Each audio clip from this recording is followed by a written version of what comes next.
they're so anxious to get into new feed that they eat, and they actually eat more than they would if you gave them several days in the same paddock.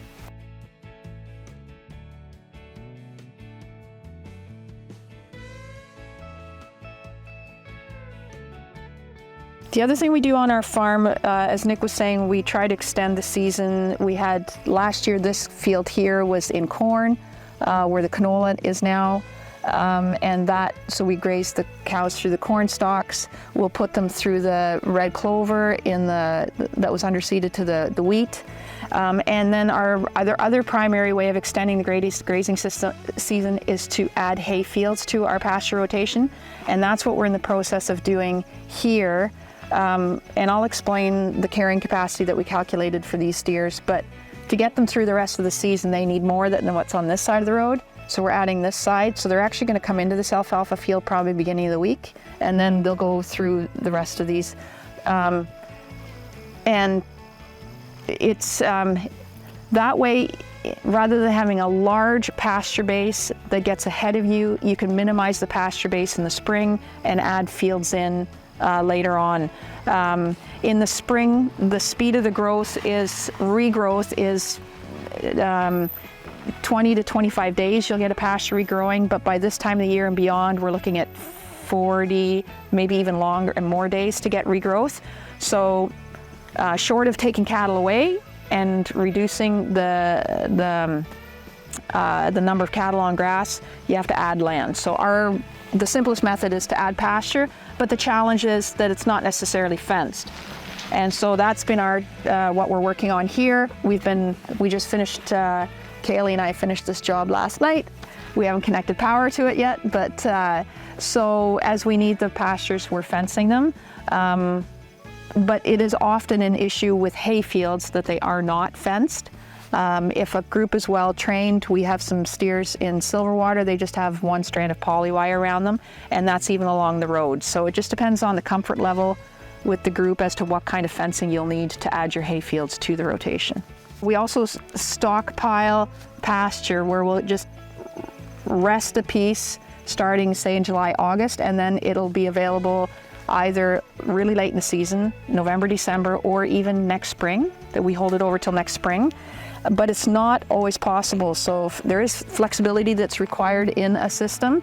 For example, we're having a dry summer again this year, but in 2018, we had a particularly dry summer. We had about 6 weeks without rain, and so all stockpiling ideas were out the window because we just struggled to get through the regular grazing system, or regular grazing season with the regrowth that we did have when it did rain.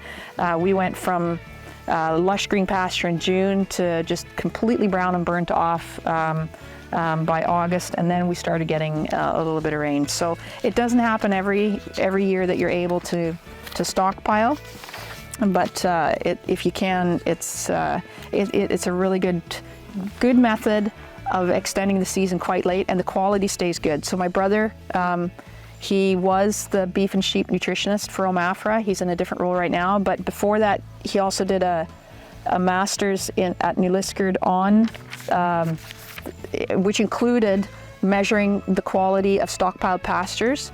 So this stuff was done in Temiskaming, and I think he worked in Emo as well.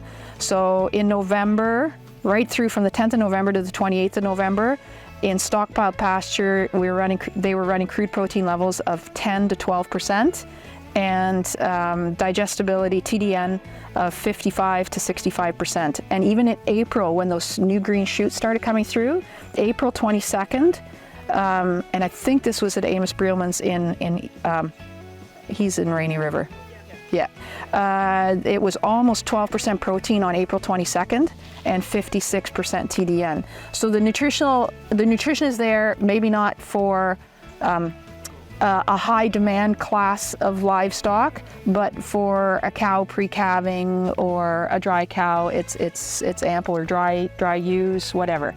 So it can be stockpiled and not have to be in a condition like this to be grazed. And then what we want to get into now is more the nitty-gritty of carrying capacity, and the larger discussion will be how to improve it, but the initial discussion will be about how to calculate it. Steps that have to be carried through with good background information, otherwise you'll get the wrong answer. And what I mean by that is, so there's only two things that you need to do for calculating carrying capacity. And first of all, I'll give you what OMAFRA defines carrying capacity as. It's an estimate of the number of animals that can be sustainably fed on the production potential of an area of land. So there are some, it's a little bit gray, but it's fairly straightforward. So basically, will my land base support a proposed group? Or if you're trying to figure out how many animals will my pasture system support? So, and it's just math. Just straightforward math. You need to know your class of livestock and what their nutritional requirement is. So the example we'll use is our group of steers here, but there are charts available as to what the nutritional demand or the volume demand of a livestock class is, and it's usually based on an animal unit. An animal unit is defined as one animal unit is a 1,000 pound cow consuming 2.6% of her body weight. So 26 pounds of dry matter on a 1,000 pound weight equivalent. And then we can calculate any class compared to that 1,000 weight equivalent. So for example, our cows up top the hill, we just had this discussion as to how heavy they are. So we're figuring they're Charolais based, so we're probably thinking 1,500-1,600 pounds as an average, maybe even some bigger ones at 1,700-1,800 pounds, but we have some smaller cows in there, plus their calf. So they're probably approaching 2 animal units per pair, whereas the steers on the other side of the road, they came in at about 780, so they're 0.78 of an animal unit coming in, but they're gaining, and last fall they left at 1105. Okay, so there'll be 1.1 animal units by the time the season is over. So you have to do some adjusting along the way, but that's the first piece of information you need is how many animal units are you trying to carry, and how many pounds of dry matter does that require on a daily basis. So using the assumption that it's 2.6% of dry matter intake based on body weight, depending upon your grazing system, you can push that harder. There's a concept called mob grazing, that when you have a lot of paddocks in a system, we have 10 on this side of the road, and then we'll be adding these. But if you have numbers like 16 paddocks, 20 paddocks, where they're moving almost daily, or maybe even several times a day, the intake can increase up to 3% of their body weight, because they're so anxious to get into new feed that they eat, and they actually eat more than they would if you gave them several days in the same paddock. So, but for our purposes, we're going to assume 2.6 because we're on a kind of a standard rotation. So we know what the kind of dry matter content or volume that we need, and then we have to estimate pasture yield. This is the hard part, because it's really hard to just look at a pasture and know what the dry matter volume is there, because there's different species, different heights, different densities, and there's no magic bullet. So what we did for trying to determine our carrying capacity here is we rated the capability of our different individual paddocks. So on the other side of the road, we have a couple of paddocks that were the traditional pasture for the heifers that were on this farm years ago, and I classified it as fair. And then we have some what were hay fields on the periphery, east and west, that I classified as good. And then this kind of stuff here, these fields, and the ones along the road here, we classified as very good.